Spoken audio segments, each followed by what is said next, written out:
बिस्मिल्लाहिर्रहमानिर्रहीम। आज का टॉपिक है सिंपल क्रिस्टल स्ट्रक्चर्स। इसका पार्ट 1 आज हम डिस्कस करेंगे। कुछ बहुत ही सिंपल क्रिस्टल्स के बारे के कैरेक्टरिस्टिक्स हम डिस्कस करेंगे। अभी तक आपने क्रिस्टल्स ये देखा कि कौन से मटेरियल्स क्रिस्टलाइन होते हैं, उसके बाद उन क्रिस्टल स्ट्रक्चर्स की सिमेट्री, उनके क्लासिफिकेशन देखी और उनके लैटिसेस की टाइप्स आपने पढ़ी। उसके बाद आपने क्रिस्टल्स में डायरेक्शंस और मिलर इंडिसेस प्लेन्स कैसे होते हैं वो आपने देखा। अब इसमें यह है कि कुछ सिंपल क्रिस्टल स्ट्रक्चर्स जो हम डिस्कस करेंगे ये बेसिकली मेटेलिक क्रिस्टल्स हैं। आप याद रखें कि अभी जो हम आज के टॉपिक में डिस्कस करने जा रहे हैं वो मेटेलिक क्रिस्टल्स हैं। मेटल्स में जो क्रिस्टल्स होते हैं वो सिंपल स्ट्रक्चर्स होते हैं, उनका स्ट्रक्चर सिंपल होता है। तो हम अमूमन सिंपल क्रिस्टल स्ट्रक्चर्स किसको कहते हैं? हम कहते हैं मोनोटॉमिक क्रिस्टल स्ट्रक्चर्स और containing simple basis are simple basic crystal structures. यानी ऐसे क्रिस्टल स्ट्रक्चर सिंपल कहलाते हैं जो मोनोएटॉमिक हों या जिनकी बेसिस बहुत ही सिंपल हों, ज़्यादा कम्प्लेक्स मॉलिक्यूल्स से उनकी बेसिस ना बनी हो। ऐसे क्रिस्टल स्ट्रक्चर्स को हम सिंपल क्रिस्टल स्ट्रक्चर कहते हैं। इसमें आपके पास क्लोज पैक्ड स्ट्रक्चर्स होते हैं और लूज पैक्ड स्ट्रक्चर्स होते हैं। क्लोज्ड पैक्ड स्ट्रक्चर्स ऐसे होते हैं जिनमें जो बेसिस हैं या जो एटम्स या मॉलिक्यूल्स हैं बहुत क्लोज होते हैं, एक दूसरे के बहुत ज़्यादा क्लोज होते हैं। और इसकी एग्जांपल में आ जाते हैं hexagonal crystal structures and face centred cubic. Hexagonal and face centred cubic. और लूज पैक स्ट्रक्चर्स जो होते हैं इसमें आ जाते हैं बॉडी सेंटर्ड क्यूबिक और सिंपल क्यूबिक। ठीक है जी। तो आज हम फोकस करेंगे ज्यादा हेक्सागोनल पे। तो क्लोज्ड पैक स्ट्रक्चर्स को पहले डिस्कस करते हैं कि क्लोज्ड पैक स्ट्रक्चर्स को हम क्लोज्ड पैक क्यों कहते हैं। Closed pack structures are mostly found in monatomic crystals having non-directional bonding, such as metallic bonding. Metals में मैंने पहले भी आपसे अभी बात की कि simple structures ज़्यादातर जो है वो metals के होते हैं। तो ऐसे क्लोज्ड पैक स्ट्रक्चर्स में नॉन डायरेक्शनल मेटेलिक बॉन्डिंग होती है और वो मोनोएटॉमिक क्रिस्टल्स होते हैं। Coordination number of each atom is 12।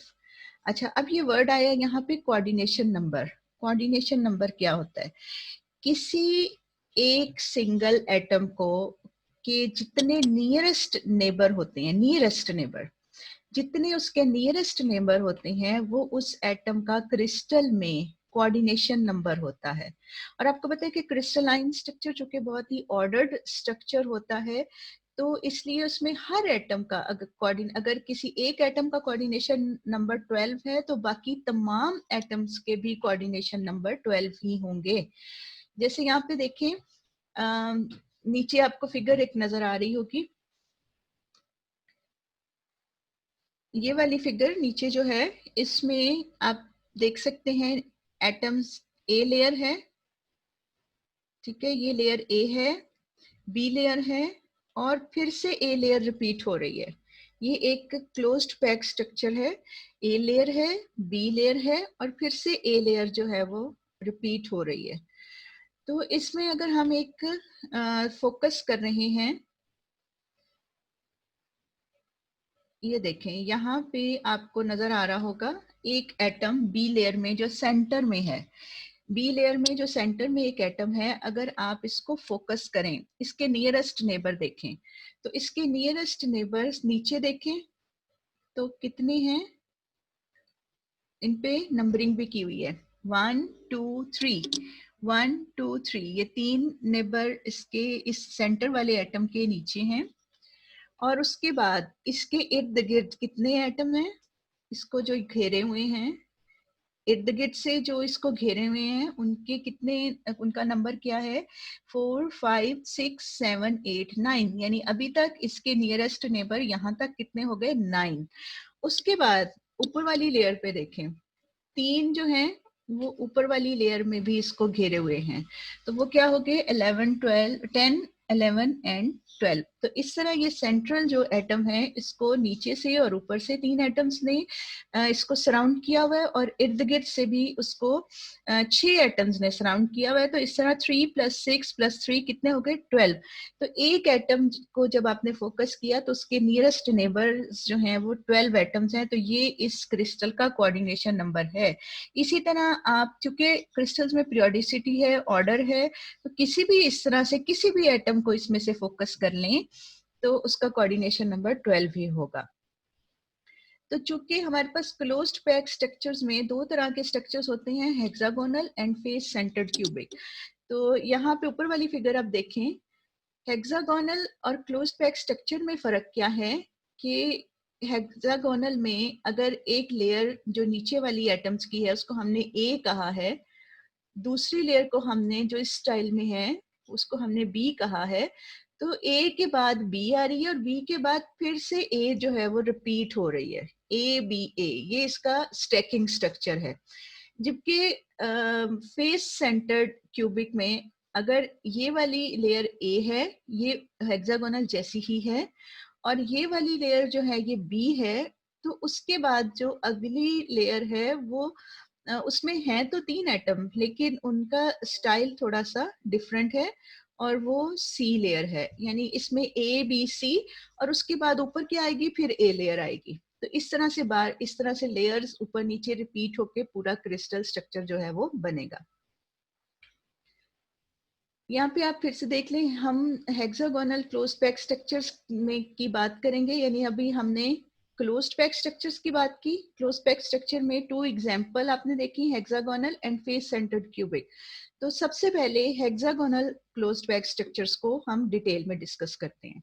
Hexagonal closed pack structures में लेयरिंग जैसे पहले डिस्कस किया है क्या होती है, ए बी ए, और इसका जो अगर आप यूनिट सेल बनाएं, इसका इन लेयर से अब जो यूनिट सेल आपका स्ट्रक्चरल यूनिट सेल है वो इस शक्ल का होगा। ये आप देख रहे हैं यहाँ पे, ये वाला यूनिट सेल जो है वो इस शक्ल का होता है, जिसमें नीचे एटम्स को 6 एटम्स निचले फेस में हैं, उसके बाद 3 हैं एटम्स, और उसके बाद ऊपर फिर 6 आएंगे।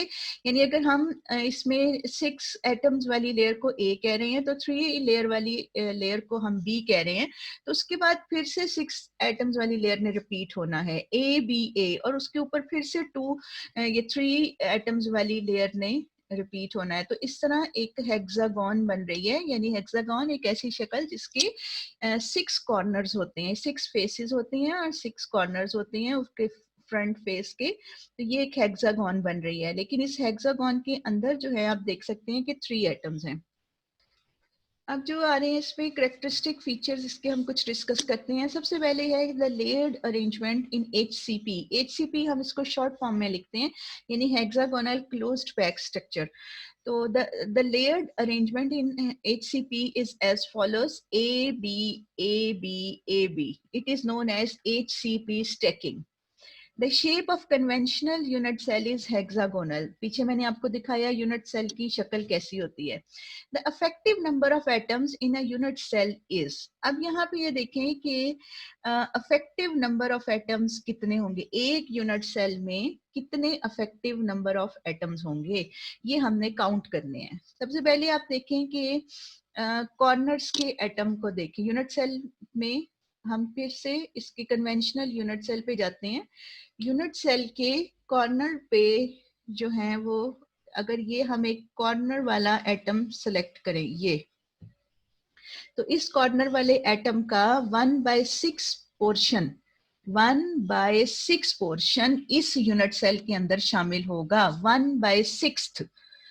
तो इस तरह करते हुए इस एटम का 1/6, फिर इस एटम का 1/6, फिर इस एटम का 1/6, इस एटम का 1/6, इसका 1/6 और इसका 1/6। कितना हो गया, 6 × 1/6। ठीक है। इसी तरह नीचे वाले भी 6 हैं, बिल्कुल नीचे वाले कॉर्नर्स पे भी 6 एटम्स हैं, उनका भी आपके पास 6 के 6 एटम्स का 1/6 पार्ट जो है वो इस यूनिट सेल के अंदर शामिल होगा। यानी हमने वो देखना है कि यूनिट सेल के अंदर कितना हिस्सा शामिल है एटम का। तो इस तरह कॉर्नर्स पे अगर पूरे सेल के कॉर्नर्स पे 12 एटम हैं तो 12 तो ये टोटल कितने बन गए 12 मल्टीप्लाई बाय 1/6, यानी एक हर एटम का 1/6, तो टोटल 12 एटम है तो 12 मल्टीप्लाई बाय 1/6। तो कॉर्नर एटम्स की जो कंट्रीब्यूशन है वो कितनी रही 12 मल्टीप्लाई बाय 1/6। अच्छा, अब कॉर्नर एटम्स की कंट्रीब्यूशन तो आ गई। उसके बाद देखिए कि जो इसके अंदर पूरे के पूरे कितने एटम्स हैं। पूरे के पूरे एटम्स जो इस यूनिट सेल के अंदर शामिल हैं वो ये 3 हैं जो इसके बॉडी के अंदर हैं। 3 जो बॉडी के अंदर हैं वो पूरे के पूरे इसके अंदर शामिल हैं। तो इस तरह बॉडी सेंटर्ड एटम्स इसमें 3 हैं, 3 हैं, ये पूरे के पूरे इसमें शामिल हैं। तो ये 3 ये हो गए। अच्छा, अब देखें फेस के ऊपर कितने शामिल हैं। फेसेस के ऊपर इसके ऊपर और नीचे वाले फेस के ऊपर एटम्स हैं। एक ये है इस फेस पे और इसी तरह एक ये है। तो जो भी एटम फेस पे होता है उसका किसी भी यूनिट सेल में कंट्रीब्यूशन हाफ होता है। फेस पे होने वाले एटम का आधा हिस्सा एक यूनिट सेल में होता है और आधा हिस्सा दूसरे जो उसके ऊपर वाला यूनिट सेल है उसके अंदर होता है। तो इस तरह जो फेस सेंटर्ड एटम है उनकी कंट्रीब्यूशन है वो 2 और उनकी कंट्रीब्यूशन हाफ हाफ है। तो इस तरह अब आप देखें कि टोटल कितने एटम पूरे के पूरे जो इसके अंदर शामिल होंगे वो कितने होंगे। कॉर्नर वाले एटम्स का कंट्रीब्यूशन, कॉर्नर वाले एटम है 12 और हर एक का कंट्रीब्यूशन 1/6, 12 मल्टीप्लाई बाय 1/6 प्लस ये फेस के एटम हो गए, 2 फेस के एटम हैं और उनका कंट्रीब्यूशन हाफ, तो 2 मल्टीप्लाई बाय हाफ, और ये 3 जो है ये बॉडी के अंदर हैं। तो इस तरह से जब आप इनको काउंट करते हैं तो टोटल 6 एटम्स, यानी हेक्सागोनल कन्वेंशनल यूनिट सेल के अंदर टोटल जो लेटिस पॉइंट्स हैं मुकम्मल तौर पे वो भी 6 होंगे और टोटल जो एटम्स हैं जो इसके पूरे के पूरे इसके अंदर शामिल होंगे वो भी 6 हैं। उसके बाद है जी inter atomic distance for the atoms within a layer is a. अब 2 एटम्स के दरमियान जो डिस्टेंस है वो ए है, c being the height of the unit cell. फिर से हम यूनिट सेल को देखते हैं। एक एटम से लेकर दूसरे एटम का डिस्टेंस, ये देखिए ये एक एटम से दूसरे एटम का जो डिस्टेंस है दैट इज इक्वल्स टू ए। ये नीचे हर तरफ से एक जैसा है, यानी अगर आप चाहे ये वाले 2 एटम्स ले लें, इनके दरमियान ऐसे देख लें, उससे अगले 2 देख लें, उससे अगले 2 देख लें, हर 2 एटम्स के दरमियान जो डिस्टेंस है वो a है। जबकि यहां से अगर हम नीचे से देखें, नीचे वाले एटम से ऊपर वाले एटम तक, यानी नीचे वाले फेस का जो एटम है उससे अगर हम ऊपर वाले फेस के एटम्स का डिस्टेंस देखें that is equals to c। ये हाइट है, ये height of the unit cell c है, जबकि जो नीचे वाला तमाम लेंथ्स हैं हर 2 एटम के दरमियान जो डिस्टेंस है वो स्मॉल a है। अच्छा, अब आपने ये नीचे वाला जो एटम है, ये जो नीचे वाली बेस थी उसके कोई से 2 एटम्स के दरमियान आपने डिस्टेंस क्या लिया, a लिया। ये एक छोटी सी फिगर साइड पे आपको नजर आ रही होगी। इस फिगर में अगर आप देखें तो यहां से लेकर जो मैंने ये लाइन ड्रॉ की है, इस लाइन में ये लाइन का जो टोटल डिस्टेंस है वो a है। अब आपको पता है कि एटम का रेडियस क्या होता है, स्मॉल r से हम जाहिर करते हैं। तो क्या आप इसको ऐसे कह सकते हैं कि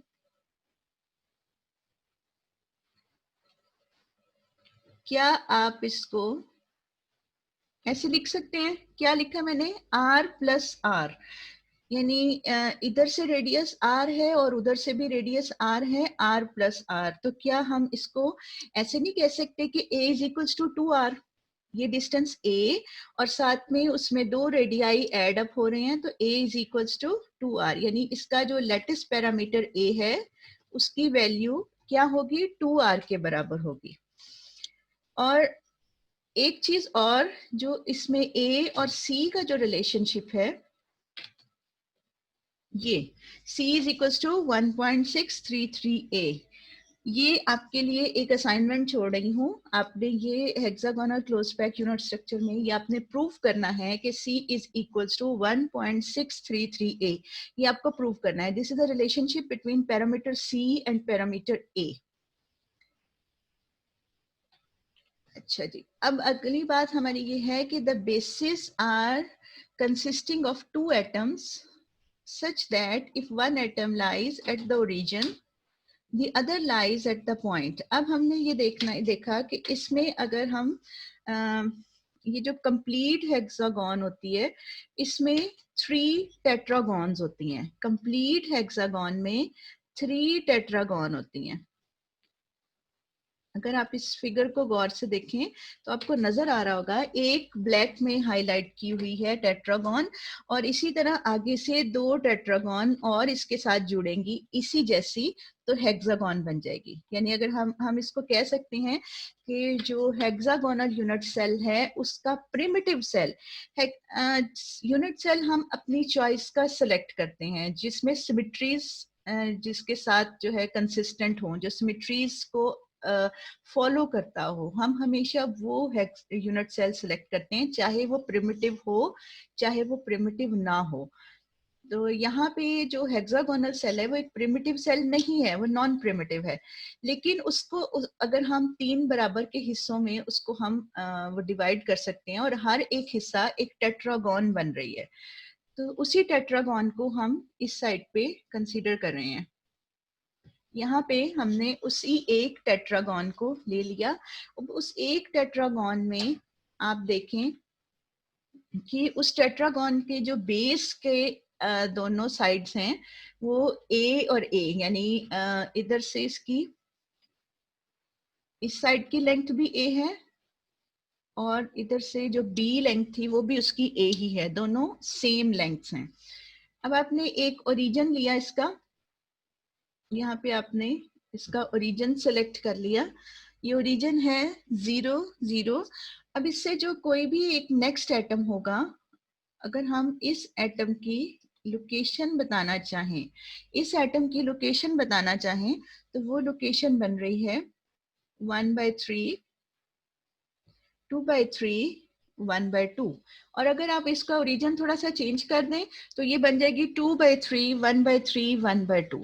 ठीक है, ये इस फिगर के हिसाब से 1/3 2/3 1/2 है। अगर आप दूसरी कोई और फिगर ओरिजिन को चेंज करें, ओरिजिन को अगर आप इस पॉइंट ए पे ले आए, in that case it would be 2/3 1/3 1/2। तो ये अब आपकी मर्जी है, ओरिजिन की चॉइस आपकी अपनी है। तो आपको बहुत अच्छी तरीके से साइट इंडिसेस का पता है और आपको उनकी लोकेशन का भी पता है। आप खुद से देखें कि ये किस तरह से इन वैल्यूज को ये एटम कैसे फॉलो कर रहा है। देन है the primitive cell of this structure is tetragonal cell, जो मैंने अभी आपको बात बताई, having 1/3 of the volume of the hexagonal cell. और जो टेट्रागोनल सेल आपने एक लिया उसका वॉल्यूम 1/3 होगा, पूरी हेक्सागोन का जितना वॉल्यूम है उसका 1/3 होगा। अच्छा, अब इसमें हमें एक और चीज कैलकुलेट करनी है, that is atomic packing factor. किसी भी यूनिट सेल का एटॉमिक पैकिंग फैक्टर क्या होता है? एटॉमिक पैकिंग फैक्टर अब इस वक्त हम किसका कैलकुलेट करेंगे? HCP स्ट्रक्चर का। The packing fraction F is defined as the ratio of the volume occupied by the atoms present in a unit cell to the total volume of the unit cell। यानी fraction आपने packing fraction का general meaning क्या होता है कि atoms एक unit cell में कितना एक दूसरे के साथ क्लोज होके पैक हुए हैं। जब आप किसी डब्बे में बहुत सारी चीजों को डाल के आप उसको अच्छी तरह से पैक कर देते हैं तो वो स्पेस सारी की सारी उन चीजों से भर जाती है। तो आपको ये बताना है कि इसका पैकिंग फ्रैक्शन क्या है, तो उसका फॉर्मूला क्या होगा? Volume occupied by the atoms present in a unit cell. जितने एटम्स यूनिट सेल के अंदर मौजूद हैं अब ये HCP की बात करें तो इसमें एक यूनिट सेल में कितने एटम शामिल हैं? 6 एटम्स शामिल हैं। और हर एक एटम का, अगर आप एक एटम का वॉल्यूम लें और उसको मल्टीप्लाई कर दें 6 के साथ, तो आपके पास हो जाएगा total volume occupied by the atoms present in the unit cell. अब आपने इसको डिवाइड करना है किसके साथ? Total volume of the unit cell, यानी यूनिट सेल का की ज्योमेट्रिकल शेप जैसी है, उस शेप के हिसाब से आप उस देखें कि उसका वॉल्यूम कितना है। ये ऐसे ही समझ लें कि आपके पास एक शू बॉक्स है, खाली है, और उसके अंदर आपने भर दिए कुछ बॉल्स, ठीक है। फॉर एग्जाम्पल उसके अंदर 6 बॉल्स पूरे आते हैं, तो वो आपने उसके अंदर भर दिए। अब आपने क्या किया कि एक बॉल का वॉल्यूम आपने देखा कितना है, उस वॉल्यूम 6 एक जैसे बॉल हैं, तो आपने एक बॉल की वॉल्यूम को 6 से मल्टीप्लाई कर दिया, तो ये उन तमाम बॉल्स का वॉल्यूम आ गया जो उस डब्बे के अंदर हैं। अब आपने डिवाइड किससे किया? शू बॉक्स के डब्बे के वॉल्यूम से। अब शू बॉक्स का जो डब्बा है वो रेक्टेंगुलर शेप में है, तो उस आप वॉल्यूम ले लें रेक्टेंगुलर शेप का, यानी एक आपके पास टेट्रागोन या क्यूबॉइड सा स्ट्रक्चर बन जाएगा। उस स्ट्रक्चर का आप वॉल्यूम ले लें और उससे आप उसको डिवाइड कर दें। इस तरह से आपके पास जो है ये टोटल पैकिंग फ्रैक्शन जो है वो आपकी आ जाएगी।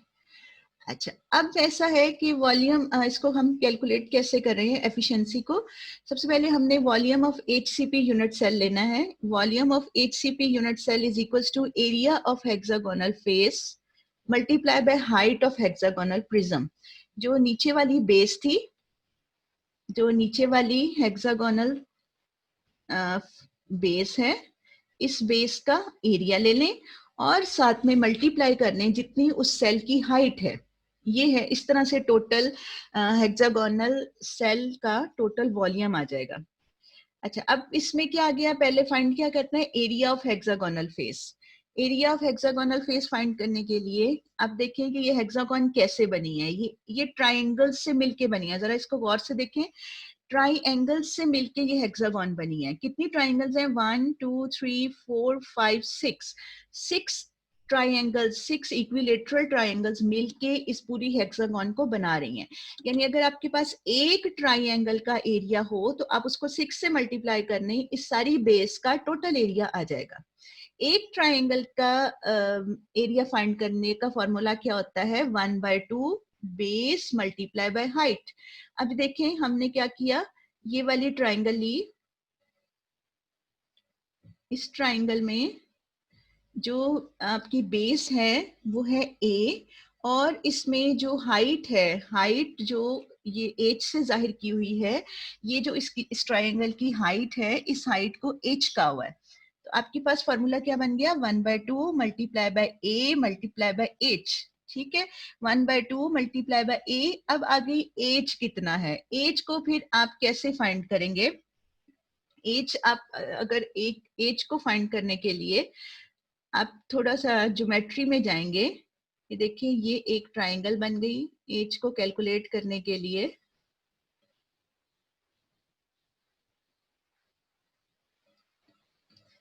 ये एक रेड ट्राइंगल जो है, इसमें देखें, इसमें जो इस ट्राइंगल में आपके पास बेस होगी A/2 और हाइपोटेन्यूज होगा H, और इस तरह से दूसरी साइड की लेंथ भी क्या होगी? इस साइड की लेंथ है A।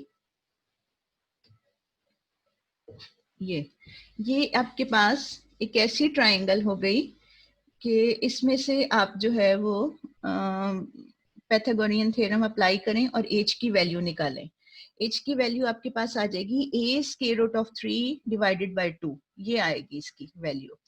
वो h की वैल्यू आपने यहाँ पे पुट की। अब आपके पास एरिया, इस सारे सेल का जो एरिया आ जाएगा, एक सेल, एक ट्राइंगल का एरिया आएगा a²√3 divided by 4.